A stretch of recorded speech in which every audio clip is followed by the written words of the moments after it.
unaweza Yesu, Mungu mwenye nguvu, hakuna kama wewe. Mungu mwenye nguvu, hakuna kama wewe.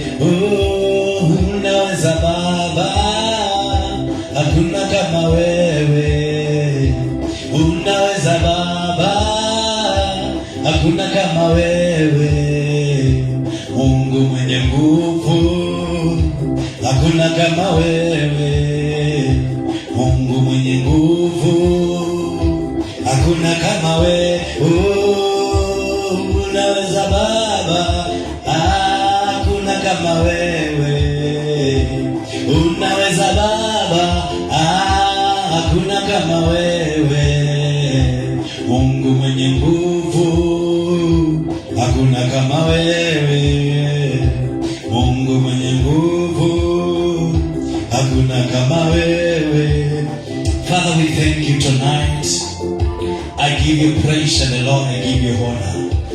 Thank you for your people. Asante kwa ajili ya kila mmoja jioni hii ya leo kwa ibada hii, na wote Bwana wanaotazama. Yesu, ninaomba nguvu za Roho wako Mtakatifu zikatende kazi, zikatembee kukomboa, zikatembee kutakasa, zikatembee kufungua, zikatembee kutenda kazi kwa maisha ya kila mmoja katika jina la Yesu.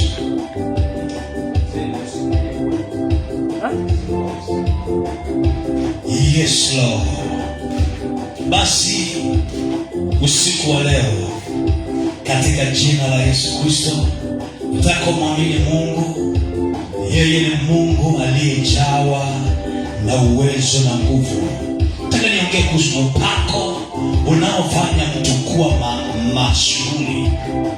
The anointing that make your people, that make people a great.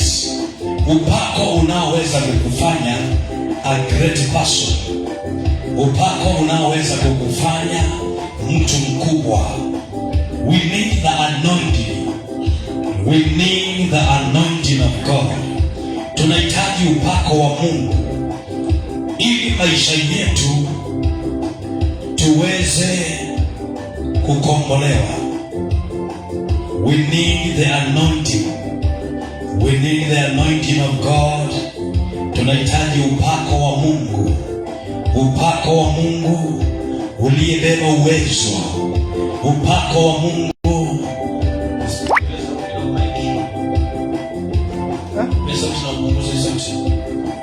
Upako unaoweza na uniongezee meki.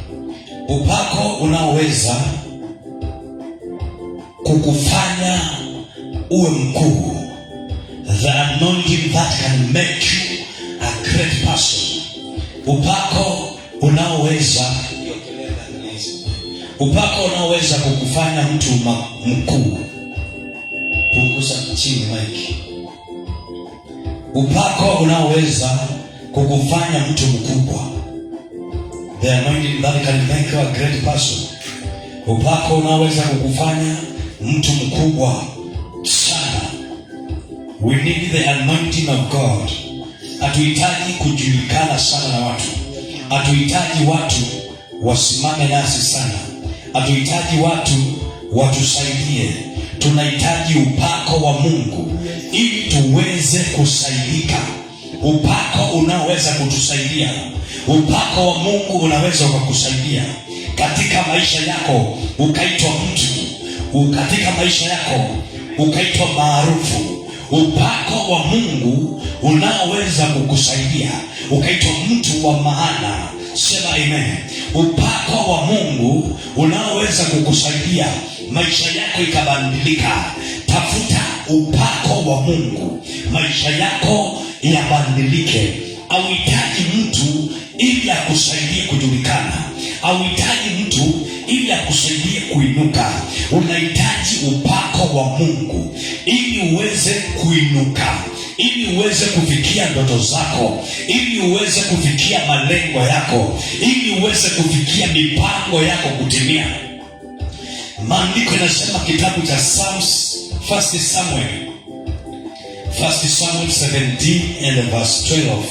Maandiko yanasema, basi Daudi alikuwa mwana wa yule Mwebethali wa Benyamini ya Yuda aliyeitwa jina lake Yese, naye huyo alikuwa na wana wanane, na yeye mwenyewe alikuwa mzee siku za Sauli na mkongwe miongoni mwa watu.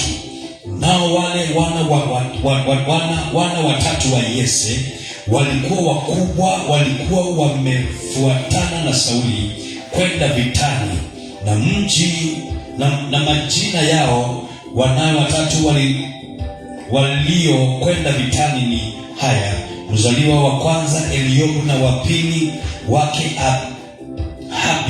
Abinadamu, na watatu Shama. Na verse 28, naye Eliobu mkubwa wake alisikia hapo alipoongea na watu, na hasira yake Eliobu ikawaka juu ya Daudi, akasema, mbona wewe umeshuka hapa, na kondoo wale wachache umewaachia nani kule nyikani? Mimi na kujua kiburi chako, umbaya wa moyo wako, maana umeshuka ili upate kuvitazama vita. Verse 38. Ndipo Sauli akamwita Daudi, akampiga Daudi mavazi yake ya vita, akamtia chepeo cha sheba kichwani, akamtwika dirii, naye Daudi akajifunga upanga juu ya mavazi yake, akajaribu kwenda, maana alikuwa hajavijaribu. Daudi akamwambia Sauli, siwezi kwenda na vitu hivi, maana sikuvijaribu. Basi Daudi akavifua, akichukua fimbo yake mkononi, akajichagulia mawe laini 5. Basi nataka usikie vizuri. What we need the anointing. We don't need physical things. We don't need our friends. We don't need money. We need anointing to make us. Upako utufanye. Maandiko inasema ama inaongea kuhusu David. David alikuwa ni mchunga kondoo, kijana mdogo, lakini alikuwa amejawa na Mungu. Upako na nguvu za Mungu zilikuwa zimemjaa Daudi. Upako na nguvu za Mungu zilikuwa zimejaa kwake Daudi. Alikuwa na nguvu za Mungu, alikuwa na uwezo na nguvu za Mungu David. Maandiko inasema alipoenda vitani, alikuwa anapeleka chakula, alikuwa anaenda kuona ndugu zake. Alipofika, Biblia inasema ndugu yake mmoja akawa na uchungu alipomwona Daudi, akamwambia, umeacha kondoo na nani? Yaani Mungu anapoanza kukuinua, watu hawatakuelewa wanaokujua. Mungu anapoanza kukuinua, watu wanaokujua hawatakuelewa. Watu wanaokujua hawatajua kama ni wewe, kwa sababu Mungu akianza kukuinua, anakuinua katikati yao, anakuinua machoni pao, anakuinua machoni pa adui, anakuinua machoni pa wale wanaokupiga vita. Mungu akianza kukuinua, my brother, my sister, anakuinua katikati ya ndugu zako na dada zako na wajomba, wale ambao walikuwa wanakudharau, wanaona haufai, wanaona wewe ni wa chini. Mungu anapoanza kukuinua, anakuinua watu wanaokujua, wanaachwa na maswali, wanasema imekuwa aje? Maandiko yanasema Daudi ndugu yake akamwambia, kiburi najua ndio uko nacho. Lakini maandiko yanasema Daudi hakubishana na ndugu yake, kwa sababu alikuwa na uelewa wa Mungu ndani yake. Watu walio na uelewa wa Mungu ndani yao hawaongeangi sana na hawabishani sana, maana wanaelewa karakta za Mungu za kupigana, wanajua karakta za Mungu za kutetea watu wake. Watu wanaotembea na Mungu na upako wa Mungu ni watu ambao wanajua Mungu anajua kupigana vita. Maandiko yanasema wakati Daudi alipelekwa kwa Sauli, Sauli akampea mavazi ya vita. Nataka ulisikie vizuri. Sauli akampea Daudi mavazi ya vita ili aende akapigana na Mfilisti. Nataka unisikie, Mungu anataka tupigane vita za kiroho. Mungu apigani vita za kimwili. Ndani yetu tunapigana vita za kiroho. Katika maombi tunapigana vita za kiroho. Hatupigani kwa namna ya mwili, hatupigani kwa namna ya mwili, tunapigana kwa namna ya roho.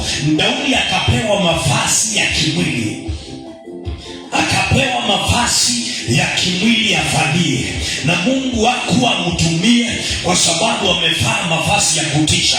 Mungu hakuwa amtumie Daudi kwa sababu amebeba silaha. Mungu alikuwa amtumie Daudi kwa sababu anatembea na yeye, kwa sababu ako na upako wake. Mungu alikuwa amtumie Daudi kwa sababu alikuwa ananyenyekea, kwa sababu alikuwa anamtafuta Mungu. Mungu hakuwa amtumie Daudi kwa sababu amevalishwa mavazi ya vita ama amepewa silaha. Maandiko inasema akavalia mavazi ya vita na akashika silaha mkononi, akajaribu kuinua mguu ikakataa. Mungu akamwambia, vita zangu sio sandamu na nyama ama za silaha za mwili, bali ni za Roho Mtakatifu. Yaani Mungu akamwonyesha Daudi, hauendi kupigana kwa namna ya mwili, hauendi kupigana kwa sababu uko na mavazi ya vita, hauendi kupigana kwa sababu uko na silaha. Walikuwepo ndugu zako, walikuwa wamevaa hizo manguo za vita, walikuwa wameshika hiyo silaha, lakini wakashindwa kumwendea Goliathi. Yaani ili ushinde adui yako unahitaji kutembea kiroho. Ili ushinde wanaokupiga vita unahitaji utembee kiroho. Ili ushinde wanaokuinukia kiuchawi unahitaji kuinuka kiroho, utembee kiroho, ukae kwa maombi ili washinde vita. Daudi akavaa mavazi ya kimwili. Kuna watu ambao wananitazama na kuna watu wapo hapa kanisani, yaani kuna watu unapigana na wao, mmejaribu kupambana, umejaribu kuwaonyesha utawatishia, umejaribu kutumia akili zako, lakini mambo inaendelea vibaya. Mungu anataka usitumie akili yako. Mungu anataka ujiachilie kwake. Mungu anataka utembee vizuri na yeye. Mungu anataka ujazwe na nguvu na ujazwe na upako wake ili maadui zako uwaponde. Hatuwapondi maadui zetu ni kwa sababu tuko na pesa. Hatuwapondi maadui zetu ni kwa sababu tunajua sheria. Hatuwapondi maadui zetu ni kwa sababu tunajua serikali. Tunawaponda maadui zetu ni kwa sababu tuna Mungu, ni kwa sababu tunatembea na Mungu, ni kwa sababu tunatembea na nguvu za Mungu, ni kwa sababu tunatembea katika roho, ni kwa sababu tumejazwa na upako wa Mungu wa kupigana vita. Unapojazwa na upako wa Mungu unaokufanya, the anointing that can make you, upako unaoweza kukufanya ushinde vita, upako unaoweza kukufanya ushinde maadui zako, upako unaoweza kukufanya wapige maadui zako wanapoinuka. Daudi alikuwa anointed from above.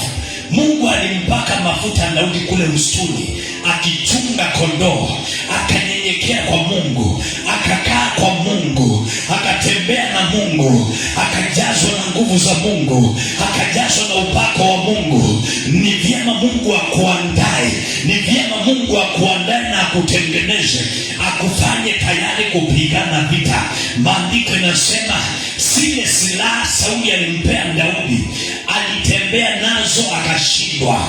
Kumaanisha haikuwa vita ya kimwili, ilikuwa vita ya kiroho. Wakati umejaribu kwenda kwa kesi, umejaribu kufanya kesi na maadui zako, umejaribu kufanya kesi na watu wa kwenu, ikasindikana na ikawa ni ngumu, umekesi na wao kimwili. Mungu anataka ufanye vitu kiroho. Mungu anataka utembee kiroho. Mungu anataka upigane kiroho. Mungu anataka uwapige kiroho, uingie kiroho kwa maombi, uamke usiku uombe, uwapige maadui wanaokupiga vita, waliosima taa yako ya mafanikio, waliosima taa yako ya mafanikio, uamke usiku uwaponde kwa njia ya maombi na kiroho. Kwa njia ya maombi tunawashinda, tunawapiga, tunawaponda na tunasimama imara.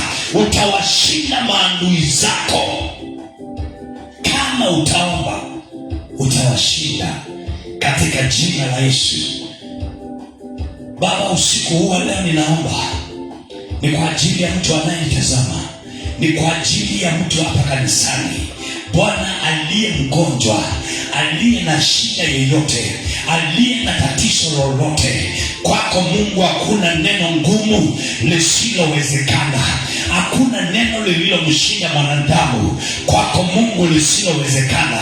Ninaomba ni kwa ajili ya huyu mama, ni kwa ajili ya huyu mzee. Kuna mambo anapitia, kuna hali ambayo anapitia kimaisha. Ninaomba ukasimame pamoja na yeye, umtetee na umpiganie. Neema yako Bwana itoshe, itoshe, itoshe, itoshe. Neema ya Bwana, kila matatizo yaondoke kwa mwili wako. Funguliwa, funguliwa. Kila vifungo vivunjike, vifungo vikatike, vifungo vivunjike kwa jina la Yesu. Vikatike, vivunjike, vikatike, vivunjike. Funguliwa, kombolewa kwa damu ya Yesu. I set you free, I set you free, I set you free, I set you free. The name of Jesus. Every sickness, magonjwa nakemea kwa jina la Yesu, kwa jina la Yesu. Tunaenda kumalizia maombezi hapo, tunapoenda kukutana kesho kwa ibada ya Jumapili kuanzia saa 4. Tufike mapema, tufike mapema na Mungu atatubariki. Na hata wewe unanitazama, karibu sana kwa ibada ya kesho. Mahali popote pale ulipo, karibu sana, tubarikiwe pamoja katika jina la Yesu Kristo. Njoo kesho nitakutengeneza, njoo kesho nikutengeneze, umuone Mungu katika maisha yako katika jina la Yesu. Na kukaribisha kesho kwa ibada, mahali popote ulipo wewe unanitazama, katika jina la Yesu. Ninyi nyote kesho tufike mapema, tutaanza ibada mapema na tutabarikiwa na Bwana. Thank you. God bless you in Jesus name. Unanitazama, barikiwa. Bye bye in Jesus name.